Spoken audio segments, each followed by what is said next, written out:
عليك السلام ورحمة الله. أنا حياك الله. كيف حالك يا شيخ؟ طيب حالك؟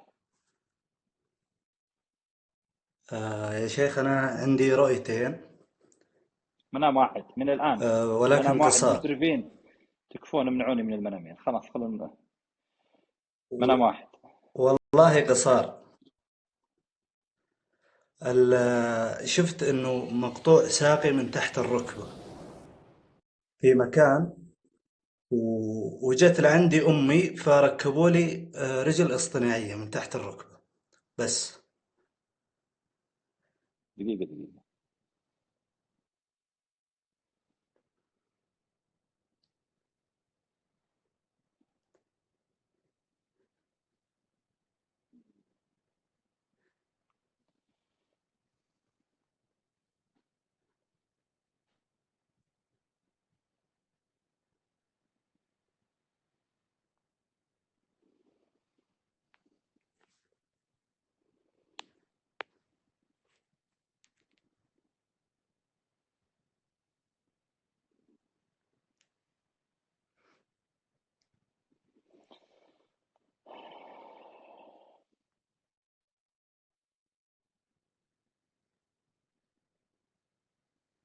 مهم. أعد يا حبيبي. معلش. شفت إني في مكان ومقطوعة رجلي من تحت الركبة، كم عمرك؟ وإجت لعندي.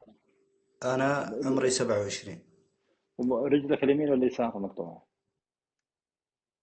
اليسار. أنت موظف؟ وجت أمي أنت اجت موظف؟ أمي فركبوا لي رجل اصطناعية. أنت موظف؟ لا.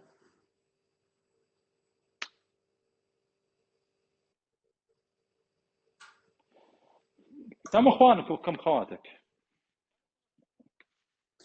أنا أخواني الذكور 5 والإناث 4. في واحدة من خواتك كبيرة متزوجة؟ نعم. في واحدة من أخواتك بعيدة عنكم؟ نعم صحيح، بعيد عني أنا. بينكم خلاف هجر؟ صحيح. هذه رجلك المقطوعة. صحح وضعك وأنا أخوك أنت مع أختك، أو هي تصحح وضعها معك. في عبد الرحمن، الدنيا بلاوي. الله يحفظك جزاك ويسعدك الله. جزاك الله خير. الله يصلح الحال والأحوال. الله إني يقولها من قلب. لا تطلعون أحد يا مشرف، خلوني أحكي. خلوني أحكي.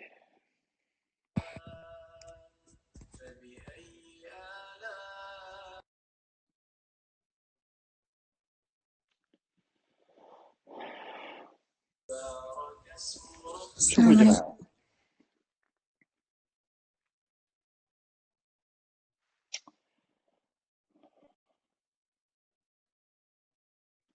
أنا كثير يوصلوني في السناب.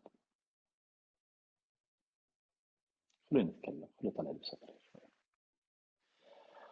سبب قطيعة الإخوان يا جماعة، إما الأخ يأتي بعادات وتقاليد خارج أسرته ويصبح الأسرة تحافظ على مبدأ عندها، يقولون ما نقبل هذا المبدأ اللي أنت فعلته بنفسك،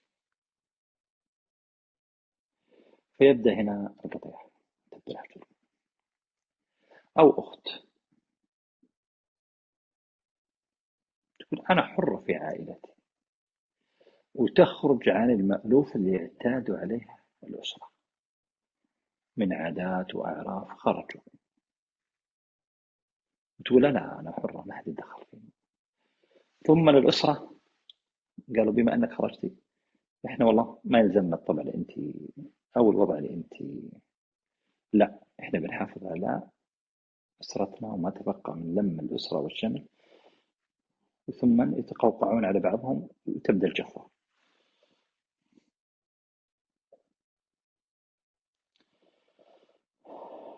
كلهم يرسلون في السماء وشايفين كل شيء. هي نقطة واحدة أقولها، إذا كان المسألة دين وشرع الله هذا ما لنا باب عليك، ما لنا باب عليك وأنت اتخذت أسلوب شرعي، وإن كان مدخل من مداخل الشيطان فنقول لك لا، اتق الله، ما يجوز لك. إحنا دخلت علينا أمور كثيرة جدا، فأصبح الشاب أو الشابة يريد يقول لنا حرية وأنا رأيي. يا أخي لك رأي، لكن لك أعراف، لك تقاليد، لك عربان، لك ناس، لك ذوي، لك خوات، لك أرحام يا رجل، لك أخوان، لك أبو عايش على قيد الحياة، لا يقبل فعلك اللي تفعله. ما يصير. صح لك الحرية، سوق حياتك، لكن ما يصير يا جماعة، ما يصير. إذا إن هذا الشيء اللي أنت ماشي عليه يسبب فرقة بينك وبين أهلك، ما يصير. يا جماعة ما يصير يا جماعة. بناتنا وأخواتنا اللي سالكين طريق غير صحيح أو شذ عن أسرته. الصوت وين؟ الصوت ما في صوت؟ كيف؟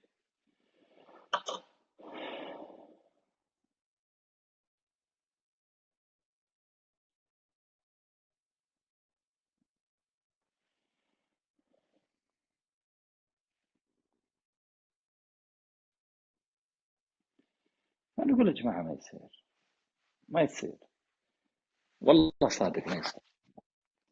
يعني ترى هذه بعضها سبب المشاكل الأسرية، الانفتاح.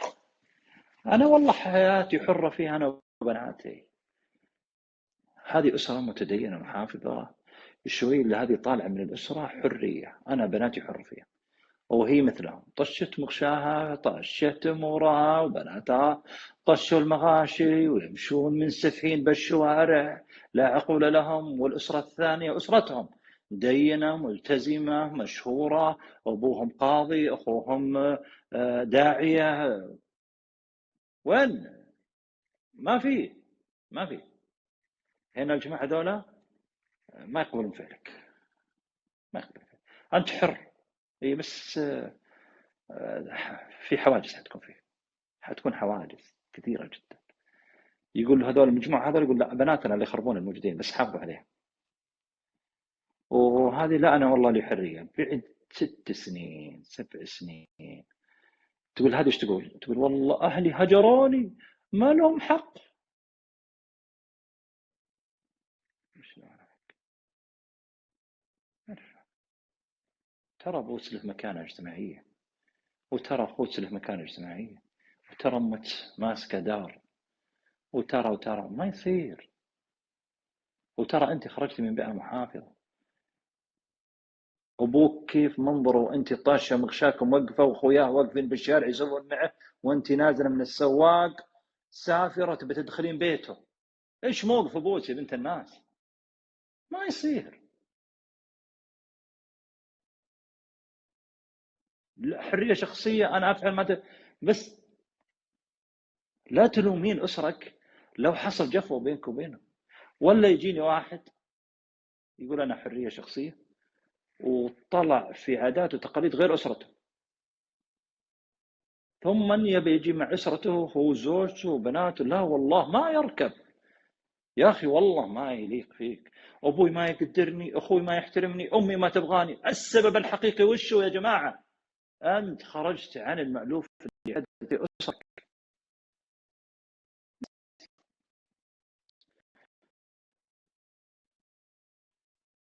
أنا أتكلم، تعال إيش بقى أصلح ما بيني وبين أبوي.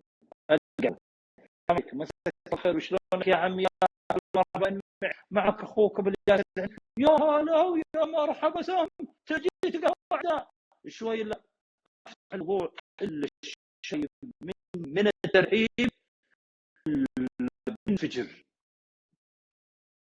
لا تذكر اسمه، لا تذكر اسمه، لا يا رجال اذكر الله. الا يفل السمح.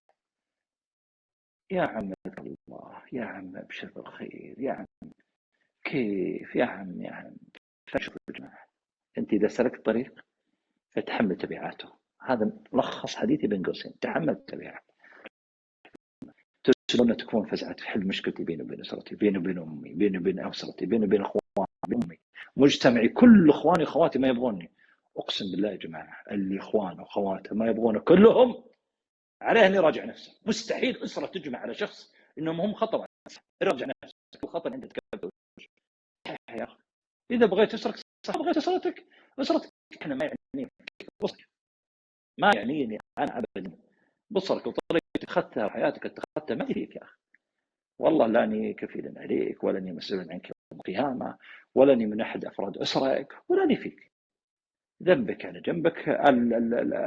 يقولون الحجر من الدم من راسك والحجر من الارض، ماني فيك. بس لما تجيني تبعني انصفك اقول لك يا اخي لا تطلع. ترى الخطا الحقيقي اللي انت ارتكبته انك اسرتك لها عادات وعرف انت ما خالفته، انت هدمته، وتبي تعيش معهم وتبي تفرض عليهم رايك. لا، ما يجي. يلا مشرفين. طبعا انا اقول كل كيفه، ما اتدخل في احد، وكل له سياسته وحياته. لكن بعد 6 سنين 8 سنين 10 سنين تبي ترجع لاسرتك، ما لك قبول عند اسرتك. هذه اسرتك، اسره محافظه، اسره ملتزمه، اسره لها عاداتها ولها تقاليدها ماشيه عليها. خالفتها ما وجدت قبول من اسرك، ترى الفعل اللي انت فعلته بس اتركه، ولا صحح وضعك مع اسرك، ولا عش حياتك على ما انت عليه. الله يعينك ويعينهم. يلا يا مشرفين.